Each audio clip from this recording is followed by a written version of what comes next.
No comments. No comments. అంతకంటే అంటే ప్రపంచం అలా ఉందండి ఇప్పుడు. అలా ఉంది. ఒక మనిషికి మధ్య ఏదో ఒక ఎంత విచిత్రమైన అనుబంధం అండి.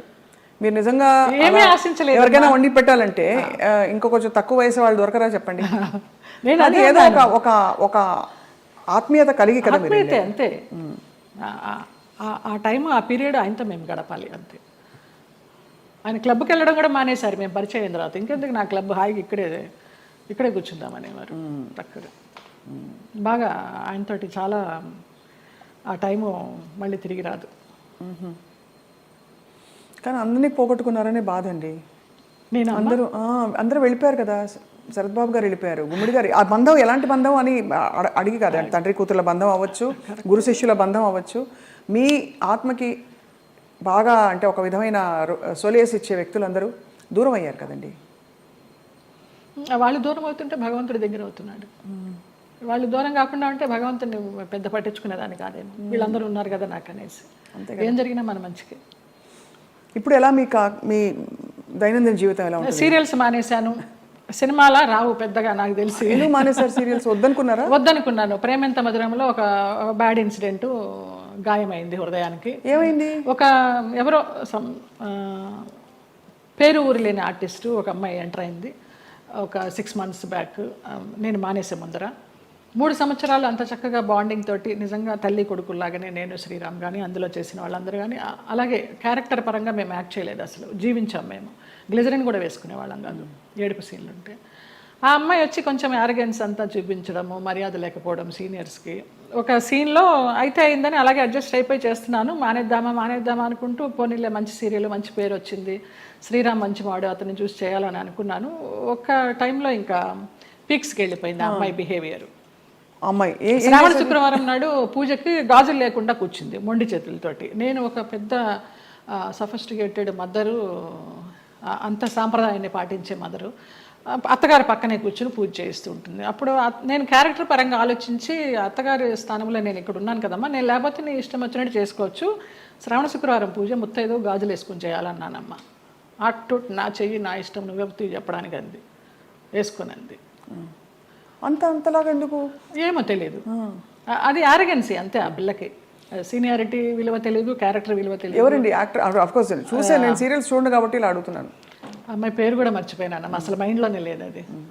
చేస్తూ తర్వాత అమ్మాయి September 3 జరిగింది ఇది లాస్ట్ ఇయర్.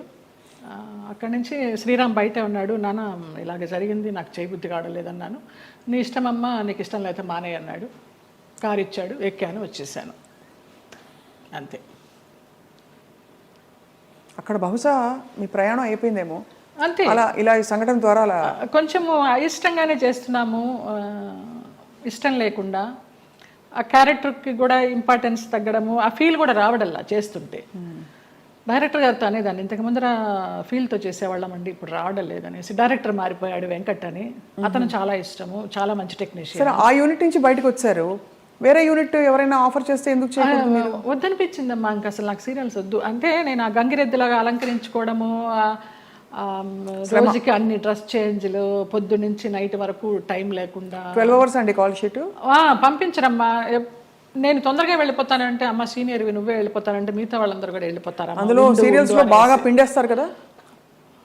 నరకం. ఎన్ని సీరియల్స్ చేశానో అన్ని సీరియల్స్ అన్నం పెట్టినాయి, కాదని లేదు. కానీ వద్దనిపించింది, ఇంకెవరికి పెట్టాలి, నేను వద్దు. మంచి సినిమాలు ఏమన్నా వస్తే చిన్న చితక సినిమాలు చేసుకుందాము, లేదా కృష్ణారామాని యాత్రలు చేద్దాము, ఉన్నది పెట్టుకొని ఉన్నంత వరకు. తర్వాత భగవంతుడు చూసుకుంటాడు అంతే. అక్క వీళ్ళందరూ టచ్లో ఉంటారా? ఎప్పుడు టచ్లో ఉంటారు. అబ్దికానికి, నాన్న అబ్దికానికి చెన్నై వెళుతూ ఉంటాము. 2 అన్నయ్యలు అక్కడే ఉన్నారు. అందరం కలివిడిగానే ఉంటాం. 3 అప్ప చెల్లెళ్ళు, 2 అన్నదమ్ములు. సరే, మీకు మీ ప్రయాణం ఇలా రాసుందని మీరు సరిపెట్టుకున్నారు, అది మీ గొప్పతనం అంతే. నా గొప్పతనం కాదు, నాకు దేవుడిచ్చిన వరం అది. నా గొప్పతనం ఏం లేదు. మరి ఇప్పుడు మీకు జీవితం గడవడానికి, యాత్రలు చేయడానికి, మనం శేష జీవితం గడపడానికి కంఫర్టబుల్గా ఫైనాన్షియల్గా? శేష జీవితం వరకు ఉందని నేను చెప్పలేను, ఇప్పటికీ ఉంది. ఈ ప్రేమెంత మధురం చేసిన దాని తాలూకా అది కొంచెం ఉంది. అది కూడా వెనక ముందు చూడకుండా ఖర్చు పెట్టుకుంటున్నాను యాత్రలకి, దానికి. శేష జీవితానికి ఎలా ఉంటుందో నాకు తెలియదు. ఆయన నిర్ణయిస్తాడు. ఆ నమ్మకం అయితే ఉంది. ఉంది. మీ దగ్గర అయితే మాస్టర్ కీ ఉంది అంతే కదా. ఇంకా ఇవన్నీ మాస్టర్కి లాకర్కి ఏం లేదు, కానీ మాస్టర్ కీ అంటే భగవంతుడే కదా. భగవంతుడే మాస్టర్ కీ కదండి మనందరికీ. ఆయన నడిపిస్తాడని నమ్మకం. అది ఆ నమ్మకమే. రేపేంటి అని అడుగుతారు, అది ఎప్పుడు ఆలోచించాలి రేపేంటి అనేది.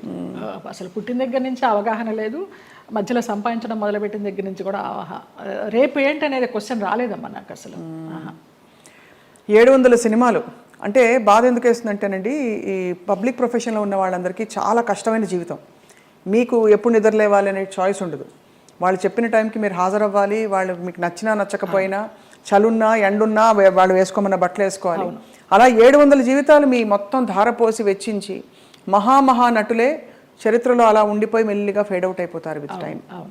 ఈ నట జీవితం మీకు నేర్పిన విషయం ఏంటండి? ఫేమ్ ఉంటేనే ఏదైనా జనాల్లో ఏదైనా, లేకపోతే ఉందా లేదా అనేది కూడా వాళ్ళకి తెలియదు. ఎందుకంటే పెద్ద పెద్ద నటులు కూడా చాలా కష్టాలు పడ్డారు. మీకు ఉన్న సంపద మీరు అన్నట్టుగా ఆధ్యాత్మికంగా మీరు మలుచుకుని ఒక గౌరవంతో ఆత్మాభిమానంతో కొనసాగిస్తారు జయలలిత గారు. చాలా మనసుకి ముచ్చటగా ఎంత ఇన్స్పైరింగ్గా ఉందో చెప్పలేని మాటలు. మీకు చిన్న కోరిక ఉంది మాకు. చెప్పండి. మీరు ఒక చిన్న డాన్స్ చేస్తా.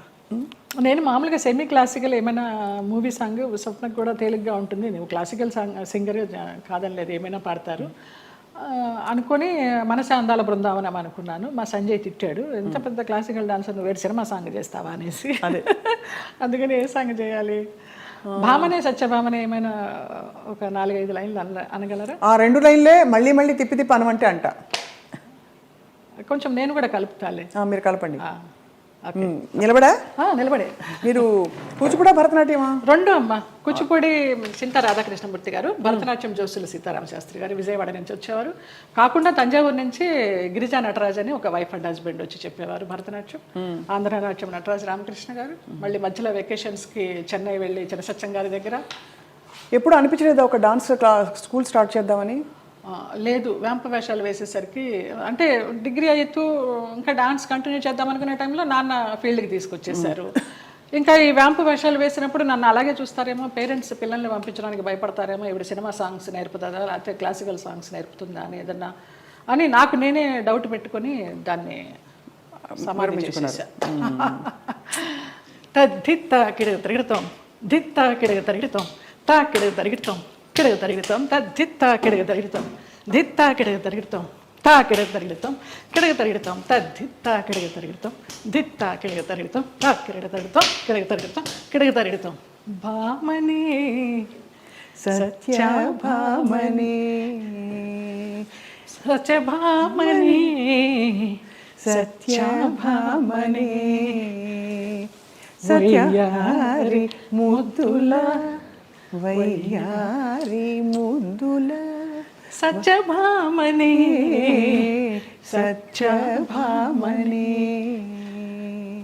వయ్యారి ముద్దుల వయ్యారి ముద్దుల సత్యభామనే, సత్యభామనే. అద్భుతం. ఎక్కడ ఎంత ఎంత గ్రేస్ఫుల్గా ఉంది అసలు. సంజయ్ గారు, ఇప్పుడు శోభన్ గారు అందరూ చేస్తున్నారు కదండి డాన్స్ పర్ఫార్మెన్సెస్, బ్యాలేస్.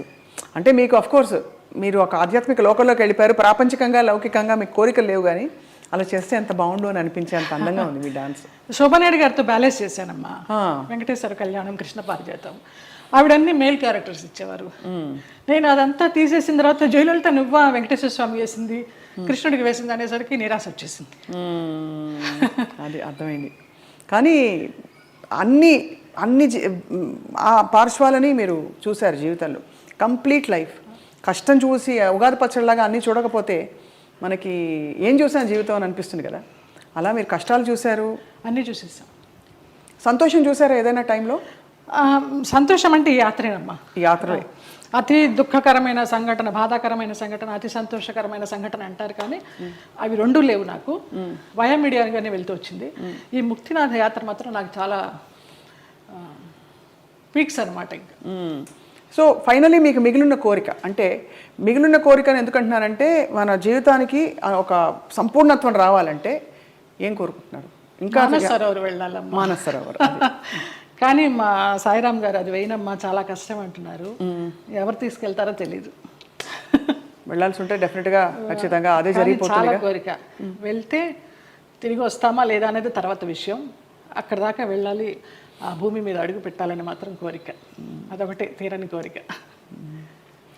చాలా అద్భుతంగా ఉంది మీతో మాట్లాడడం. చాలా విషయాలు నేర్చుకున్నది ఏంటి అంటే సెల్ఫ్ యాక్సెప్టెన్స్ కంటే గొప్ప వరం లేదండి. ఓకే, అది మీకు వచ్చేసింది కాబట్టి మీరు ధన్యులు ఒకలాగా. ఈ కృష్ణుడి విగ్రహం నాకు నా ఫ్రెండ్ శ్రీనివాస్ అని ఆయన మ్యాంగ్లూర్ నుంచి తీసుకొచ్చి ఇప్పించారు. చాలా చాలా కళకళలాడుతుంది ఇలాగా. చాలా బరువు కూడా అది. అవునా? అక్కడ రమణాశ్రమంతో మీ అనుబంధం? అరుణాచలం వెళ్తూ ఉంటాము. ఒక శివరాత్రికి గిరి ప్రదక్షిణ చేశాను. ఆయన బుక్స్ చదువుతూ ఉంటాను. అట్లా కూర్చుని ఆయనతో మాట్లాడుకుంటూ ఉంటాను. ఆ ఫోటోగ్రాఫ్ వెనకాల ఇది నా పుట్టినరోజుకి మా డైరెక్టర్స్ అనిల్, రాము అని ఉన్నారు. రాము ఏమో అది ఇచ్చాడు లాస్ట్ ఇయర్ పుట్టినరోజుకి. అనిల్ ఇది ఇచ్చాడు. రుద్రంకోట అని ఒక మూవీ చేశాం కదా, ఆ పిల్లలు. రుద్రమకోట మొన్న లేటెస్ట్ మీది. అవును, అవును, చాలా పెద్ద ఒక పవర్ఫుల్ క్యారెక్టర్ కానీ సినిమా పవర్ఫుల్గా వెళ్ళలేదు, ఆడలేదు. ఓటీటీకి కూడా ఇంకా లేట్ అవుతూ ఉంది. మీరు చాలా చాలా వ్యక్తిగత విషయాలు కూడా ఇవాళ మాతో పంచుకుని చాలామందిని ఇన్స్పైర్ చేశారు జయలలిత గారు. థ్యాంక్స్ అమ్మా. మీకు ధన్యవాదాలు. అయ్యో, మీకు కూడా. Always you will be in our hearts. God bless you. Thank you అండి. నమస్కారం.